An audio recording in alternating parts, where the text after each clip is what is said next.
Metro Manila Council President, San Juan City Mayor Francis Zamora sa oras na ito. Mayor, magandang hapon po sa inyo. Welcome po sa Double Wang. DDD.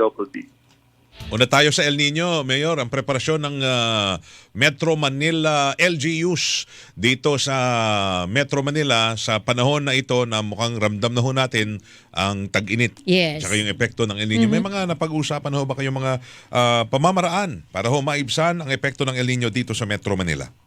Yes, Weng at Weng, no? Sa Opo. susunod na pagpupulong po natin ay papag-usapan nga ho ng Metro Manila Council kung ano magiging policies. But if you remember po, last year, nung humarap din tayo sa El Nino, ay marami na ho tayo mga ginawang hakbang nung panahong yon. At isa nga po sa aking minumungkahi sa mga mayors natin dito sa Metro Manila ay magkaroon ng water catchment system upang yung tubig ulan ay ating ma-reuse at ma-recycle na kaysa ito'y dumadaloy lamang sa mga drainage, sa ating mga kanal, mas magandang saluhin po ito upang ma-imbak at magamit for secondary purposes. Pwedeng gamitin panlinis ng banyo, ng ilang kagamitan, pandilig, no, kaysa naman tatapon lamang ito sa mga drainage natin. In fact, dito po sa San Juan, ay kasalukuyan na tayo nag-set up ng mga water catchment facilities sa barangay.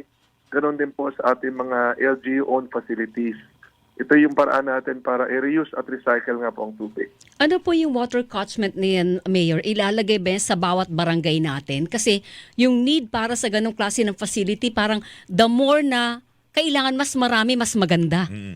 Actually, ito po, no? Yung mga LGU-owned facilities natin, since pag-aari ho yun ng lokal na pamahalaan, ay pwede tayo mag-set up dyan. Hindi naman too komplikado, Weng at Weng, no? Opo. Ang pinag-uusapan natin dito, halimbawa umuulan na malakas, Yes. tumatama ang tubig ulan sa ating bubong. Maganda na mula sa bubong papunta sa mga alulod, ito'y dadaloy sa mga tubo, papunta sa mga drum Yes. upang saluhin nga ang tubig ulan. So, we can do this in the LGU facilities, ngunit sa kanya-kanya mga tahanan ay pwede rin po natin gawin yan. In fact, what we will launch very soon ay magkakaroon nga kami ng do-it-yourself DIY. water catchment system sa mga tahanan. Gagawin namin siyang paraan ng contest, inter-barangay contest po, upang maganda. upang mahikayat yung mga mamamayan natin, no? Yung kanya-kanyang diskarte upang paano ba sasaluhin ang tubig ulan sa kanya-kanyang mga tahanan upang maimbak at hindi masayang at magamit for secondary purposes kasi makakatulong din to sa pagbawas sa bill sa tubig. Yes. No, makaka-conserve tayo ng isang resource na talagang very scarce sa ngayon, lalo na papasok ng tag-init. So maganda hong matuto ang ating mga mamamayan paano mag-reuse at recycle ng tubig. Ang kailangan dyan yung mga drum. May nakita tayo mga plastic drum na Yung mga kulay blue. Oo. Malakihan yan. Yung ba yung mga nakikita nyo pwedeng gamitin?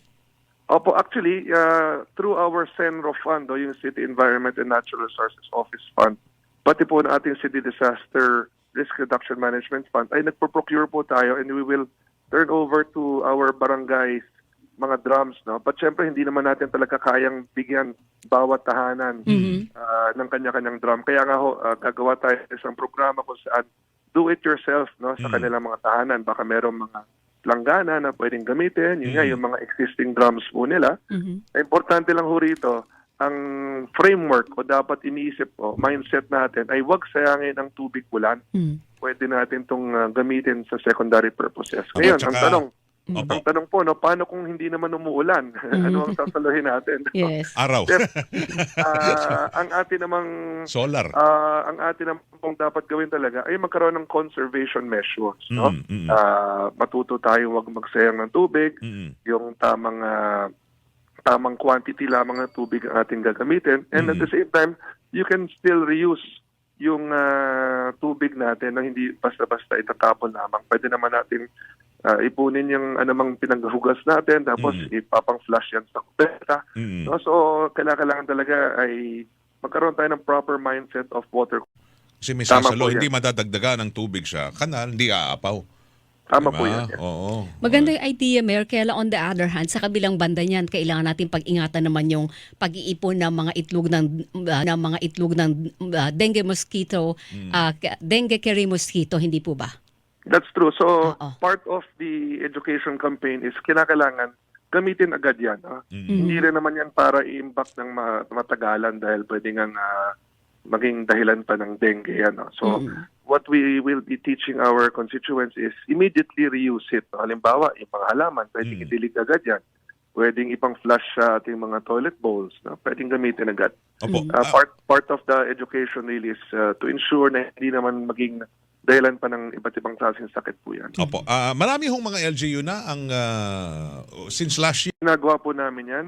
I will double check with the other mayors. But during our next meeting po, no, muli kong imumungkahi ito. At hindi naman kinakailangan complicated, duwing at duwing.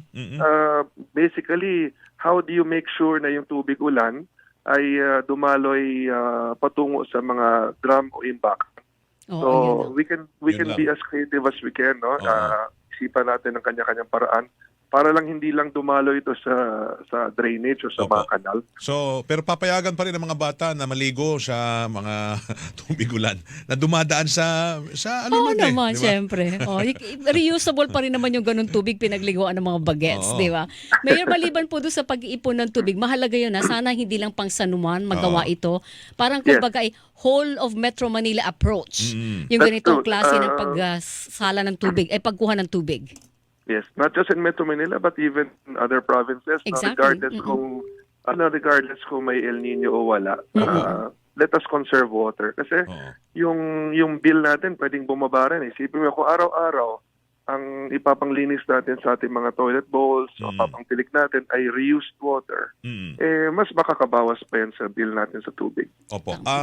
Yung mga tawag rito, wala pa tayong teknolohiya kung saan pwede ma-convert sa inuming tubig, ang tubig ulan? Medyo specialized po yan. Minsan nakausap po si Ginoong Hansi, no, ang pinuno ng SM.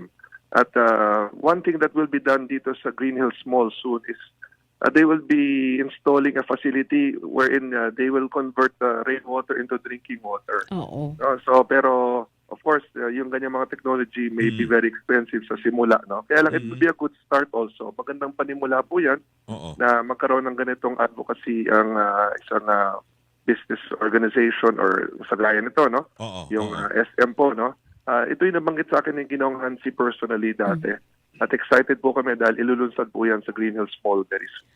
Kailan po yan? Hindi imposible yun, Mayor, tsaka Weng, yung idea na yun. Kasi di ba ang Maynilad, meron na silang project ngayon na yung used water talaga, yung galing sa mga sewage natin, sa lake, nako-convert into drinking water. Di ba, Mayor? So yung pa kayang tubig ulan. Tubig ulan, na malinis-linis yun. Di ba? Less challenging yun na linisin kumpara yung galing sa ginamit na ng tao, galing sa dumi ng tao, hindi ba? Tama ho yun. And hopefully, kung magawa nga natin ito in a larger scale at mapakinabangan ng mga tahanan, no, mas pabuti ho yan. At mapangalagaan natin ang isang napakalagang resource natin, which is water. Malaking tulong rin yung yan. desalination, napapag-usapan ba yun, Mayor?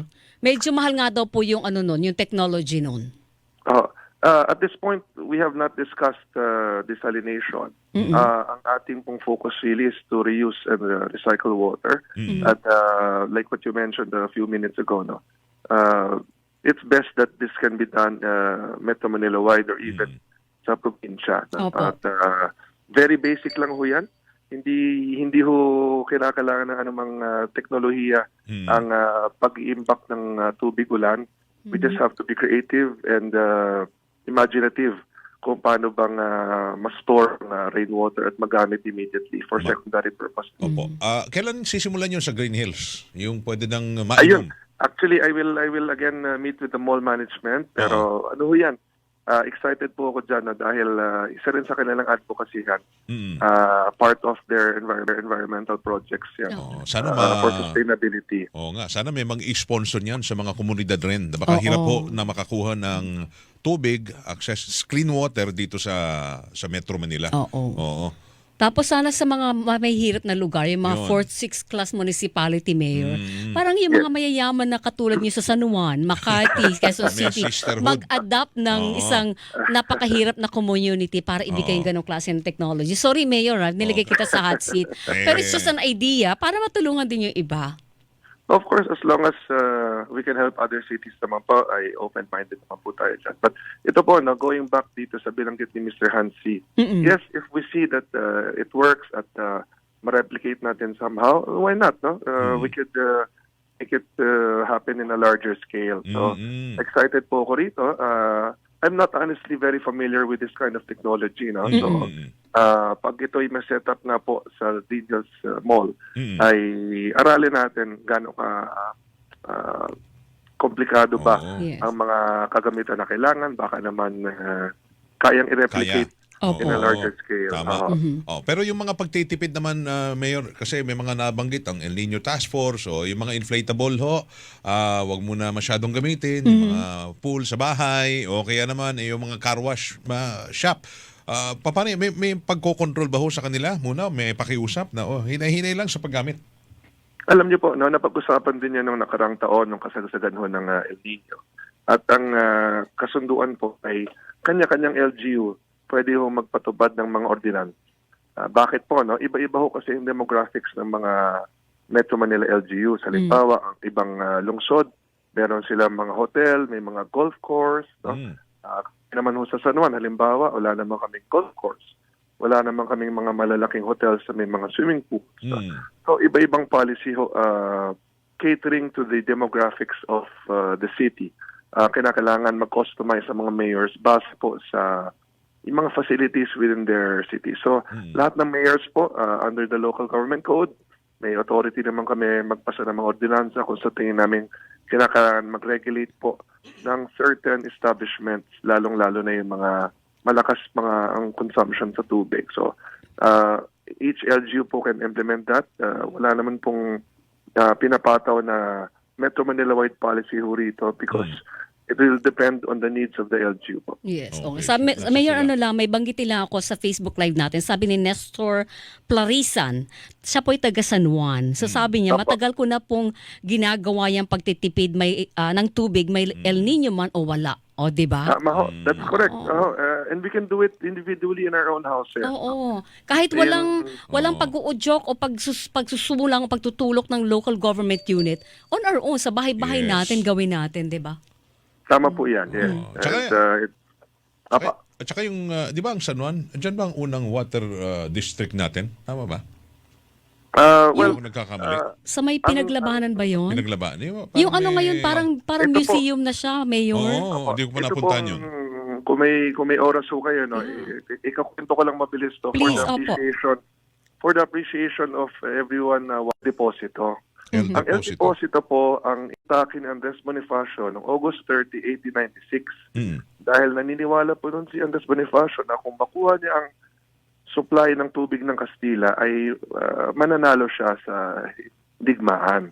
Kaya very important po ang El Deposito sa history po ng Pilipinas dahil bagamat natalo po sila Andres Bonifacio dito sa lapang ito, kaya naman siya tinawag na pinaglabanan, naging hudyat po ito ng mga mas malaki ang pakikipaglaban na tuloy ang nagbigay po ng kalayaan sa bansang Pilipinas. Yun. So ito pong pinaglabanan, ang ilalim po nito ay isang malaking water reservoir kung saan dati ho, no, noong 1800s, merong 10-kilometer tunnel all the way to Marikina River. So, dyan ho dumadalaw yung tubig from Marikina River to San Juan at dahil ang mataas po ang elevation ng San Juan, Opo. from San Juan, ito naman po ay dumadaloy sa iba't ibang lugar sa Kamaynilaan. So, Ayun. yan po yung binabanggit ninyo. And this, yes, binuksan na ho siya Oo. as a museum. Ito po yung El Deposito Museum and tunnel. Napupuntahan na ho siya ng tao. Magpo-promote na po ako. Pwede niyong dalawin dito po sa... Pero may tubig pa yan. Shrine. May tubig pa yan. Wala Wala na na. po. Wala na. Wala na ho siya. Yes. Depositahan natin ng tubig ulit. Pwede ba? Gusto po ni Weng may tubig. Ano ho yan, no? Just to give you a history ho, 10-kilometer tunnel yan. Ngayon, nung November 30, 2021 po, no? Nag-inaugurate po niyan si President Rodrigo Duterte. So we opened it to the public. And it's now our biggest tourist attraction. So talagang napakaraming pumupunta ho dyan. Opo. Lalong-lalo na yung mga estudyante na pinag-aaralan ng Philippine history. So we get about 3,000 people a day. Wow. to Talaga? visit. Oh, yes, ganun ho. Hindi pa tayo nakapunta dyan. Si El Bonita at saka El Pogi. Kami. Oo. Sa historical circuit natin, historical tour with the Department of Tourism po. Pwede ba pumunta dyan naka-tricycle, Mayor? Wag lang dadaan sa National Road. Kita mo yan. Narinig tayo ni Mayor kanina. Oo. Pero Mayor, maliban po doon sa pagtitipid ng tubig, maganda yung may catchment at kayang gawin ng kahit simpleng pamilya yan eh. Pero maliban po doon, yung mga institutionalist na dapat ay pinatutupad natin pag ganitong kailangan ng Conservation conservation pagtitipid. dahil nga po may El Nino. Sa Metro Manila wide, mayroon po bang mapapagkasunduan o pinagkakasunduan na hakbang ang Metro Manila Council Oo. para ipatupad sa inyong lokalidad? Para mga... Well, it's really a framework of water conservation. No? So, tayo po individually, kayo po, at matanong ko kayo, sa tingin ho ninyo sa inyong mga tahanan, ano ba yung paraan na pwede nyo matipid ang tubig? No? So we have to educate our people, kailangan meron tayong information campaign, at saka it's a mindset. Parang ano ho yan, no? Parang basura na nakikita natin sa sahig o sa kalye. No? Pag may nakita tayong basura, kahit hindi sa atin, kukunin ba natin yan o hindi? Di ho ba? Depende yan sa ating pagkatao eh. So, ganun din ho yan. Pag meron hong, halimbawa, any activity na siting natin malakas ang tubig, nasa sa atin yan if we feel that we are responsible enough to use less water, to conserve it, di ba, to reuse it. Halimbawa, yung pinaghugas ng pinggan, imbis na itapon lang ito, pwedeng i-flush po yan sa toilet bowl pagkatapos. So, yung ganyang mga pag-reuse at recycle po, kailangan talaga nanggagaling sa atin mismo bilang mga responsableng mamamayan. Opo, maganda yan. Okay. Tapos, masingit ko lang din, Mayor, ito panghuli na lang. Kasi Metro Manila dito, may mga LGU na, isa ata ang San Mateo nag-umpisa na pinagbabawalan na ho yung mga e-trike, tsaka tricycle sa National Road. Dito ba sa Metro Manila, anong obserbasyon nyo? Kunya, sa San Juan, marami ba lumalabag pa mga tricycle na sa National Road ho sa loob ng San Juan?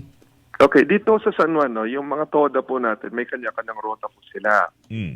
But because San Juan po is filled with tinatawag na mabuhay lanes, dahil nasa gitna kami ng Metro Manila at marami yung sasakyan na dumadaan sa amin ay passing through lamang, no, minsan po, and this is allowed by the DLG, as long as yung pagtawid ay para lang to cross to the other side of the road, pwede tumawid ng National Road through an ordinance. Kunyari, anong lugar ho? Anong National Road dyan? No, halimbawa, ito, example po, no? If you are within the area of Aurora Boulevard, halimbawa, and you will cross from one barangay to another, hindi mo pwedeng baybayin yung kahabaan ng Aurora Boulevard. Yes. Pwedeng tawirin mo lang yung kapirasong tawid lang para lang makapunta ka sa kabilang kalye. Kasi kung hindi niyo gagawin yon, walang way physically to literally cross to the other side. No? So, yun naman po ay pinapayagan po ng DLG for as long as walang ibang option na pwedeng daanan. And it must be done through an ordinance. Pero po sa San Juan, mayroong ordinansa doon, Mayor? Yeah, kung mga area ho na kailangan tawid, yes, pinapayagan po namin yan. Dahil nga ho, yung mga kalye namin ay maliliit compared to others. Wala na ho talagang ibang madaanan minsan. Pwede ho yun basta tatawid lang kayo. Pero hindi nyo, pwede ho yun basta tatawid lang kayo.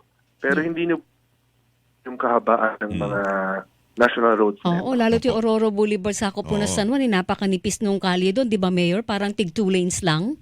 Tama po yun. At Oo. mayroong mga barangay to the left and right side Correct. of Aurora.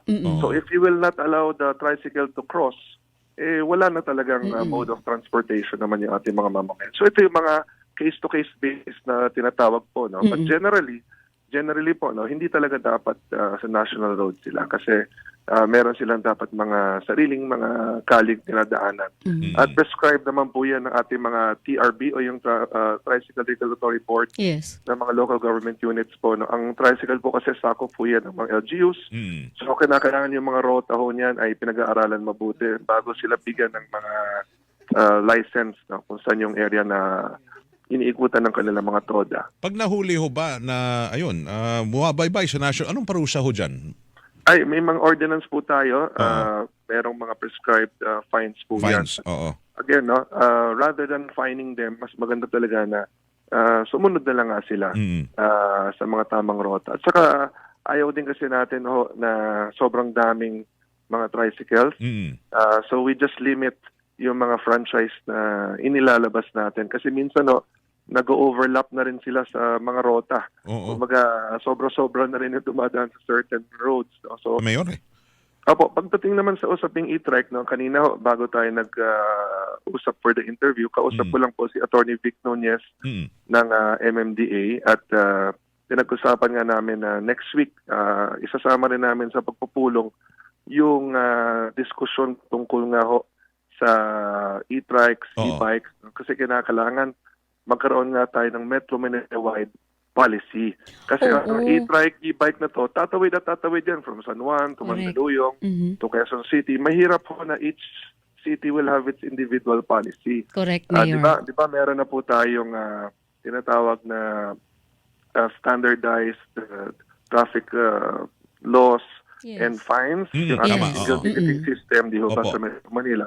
So we will use the same framework kung saan ano ang magiging adopted policy Metro Manila-wide, yun na dapat ang gawin ng mga Metro Manila LGU. So we will discuss that po sa next meeting natin, but we will push na magkaroon ng one policy na lang across Metro Manila. Sir, kasi po pag pabaiba-iba, mas nalilito po ang taong bayan lalong nagiging lax yung implementation at saka yung discipline para sumunod and obey the rules, baliwala sa kanila yun kasi nga nalilito ang tao.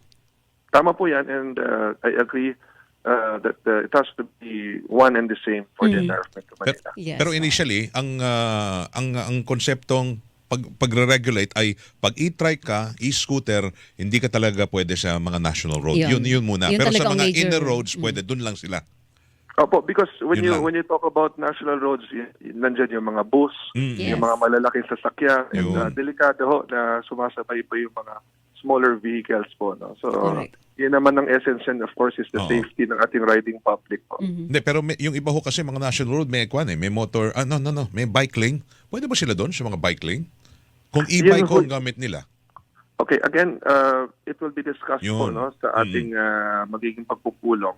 Aralin natin kasi right now iba-iba ho mga policies per LGU. So kinokulate na po ng MMDA yung iba't ibang mga local policies. We will see how we can harmonize this. We have been successful po dito sa common traffic violations through the single ticketing system, through the Metro Manila Traffic Code.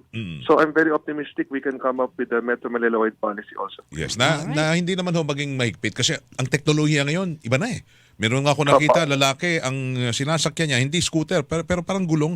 Ano yung parang sa circus lang na bilog? Parang Mono-wheel. Mono-wheel ang tawag doon. Mono-wheel, oo.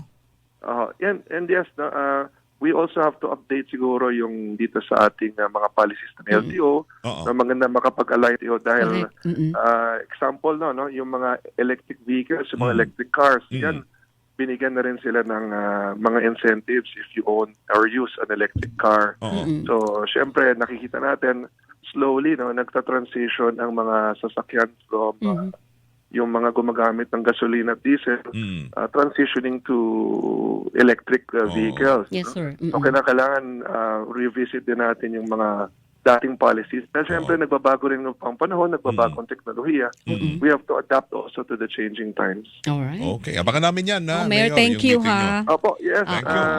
Mangungulit I kami would sa love inyo to pag update meron you ng update. Opo. Pagkatapos po ng pagpupulong namin next week, mag-usap po tayo. Please, Okay. opo. Para may bahagi ko po sa inyo kung ano yung mga papagkasunduan natin. Ayan. Sir, thank you. Thank Thank you. you, We Mayor. appreciate that. Thank you, Yes sir. po, maraming salamat po sa inyo. Yeah. Salamat. Thank you. Si San Juan City Mayor Francis Zamora at ang presidente rin ho siya ng Metro Manila Council. Mula sa Natanong ko El kanina Niño, yung mula sa El Nino sa e-bike, e-trike. e-trike. Oo, pero Tsaka totoo yun, Beng.